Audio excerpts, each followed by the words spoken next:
হেফাজতে ইসলাম বাংলাদেশ সম্প্রীতির বাংলাদেশ চায়। হেফাজতে ইসলাম সাম্প্রদায়িক সম্প্রীতি চায়, কোনো দাঙ্গা হাঙ্গামা চায় না। তবে একটা কথা মনে রাখতে হবে, হেফাজতে ইসলামের জন্ম এবং উত্থান হয়েছিল আল্লাহর জমিনে আল্লাহর পয়গম্বরের ইজ্জতের হেফাজতের ঘোষণা নেওয়ার জন্য।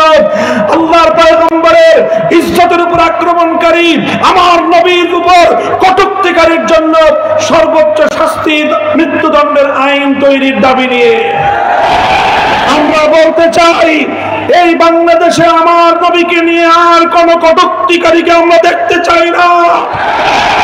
যদি আমার নবীর ইজ্জতের উপর আর কোন আঘাত করা হয়, আমরা বরদাস্ত করব না।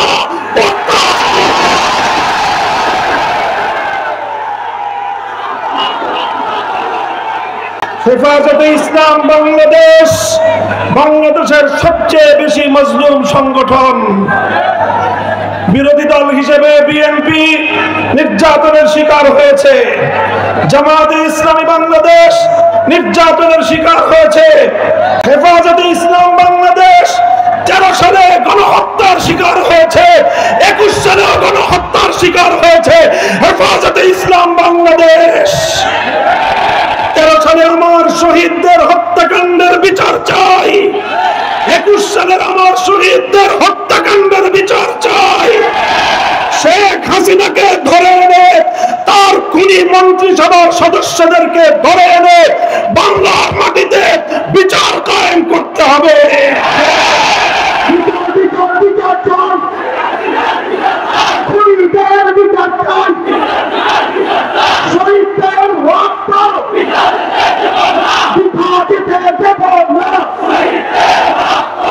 পরিষ্কার আমরা আখেরি ঘোষণা, 2013 সালে হেফাজতে ইসলামের উত্থান ঘটেছিল তখন, যখন বাংলাদেশকে নাস্তিক্যবাদ গ্রাস করার পায়তারা চালিয়েছিল।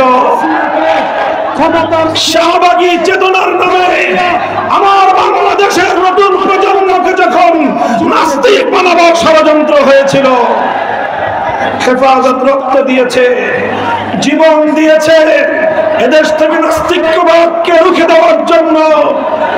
আজ সেই জালিম শাহীর পতনের পরেও এখনো পর্যন্ত শিক্ষা ব্যবস্থা থেকে নাস্তিক্যবাদের শেকড় উপড়ে ফেলা হয় নাই।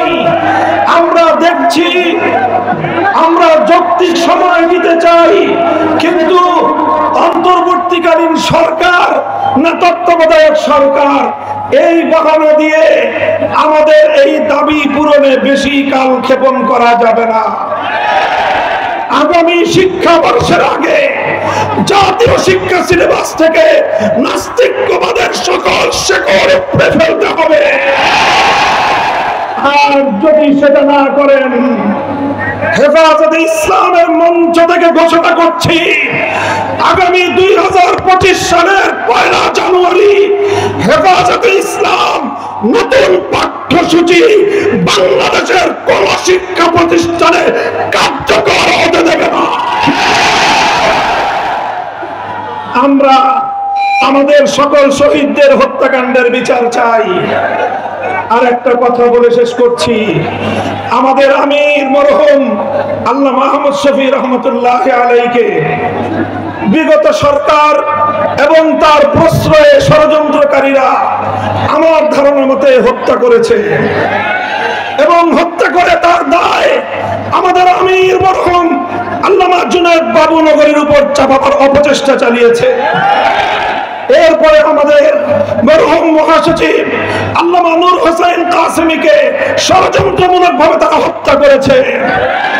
এরপরে আল্লামা জুনায়েদ বাবুনগরীকেও তারা হত্যা করেছে। অন্তর্বর্তীকালীন সরকারকে বলবো, এই 3 হত্যাকাণ্ডের সুষ্ঠু তদন্তের মাধ্যমে প্রকৃত দোষীদেরকে চিহ্নিত করে বিচার করতে হবে। আমরা একটা যৌক্তিক সময় দেব, এরপরে যদি তোমরা সেটা করতে ব্যর্থ হও, তাহলে কত ধানে কত চাল হেফাজত বাংলাদেশে সেটা বুঝিয়ে দেবে ইনশাআল্লাহ। আল্লাহর এই জমিন ইসলামের জমিন, এই জমিন আল্লামা আহমদ শফির জমিন, এই জমিন আল্লামা জুনায়েদ বাবুনগরীর জমিন। এই জমিন আল্লামা মুহিবুল্লাহ বাবুনগরের জমিন।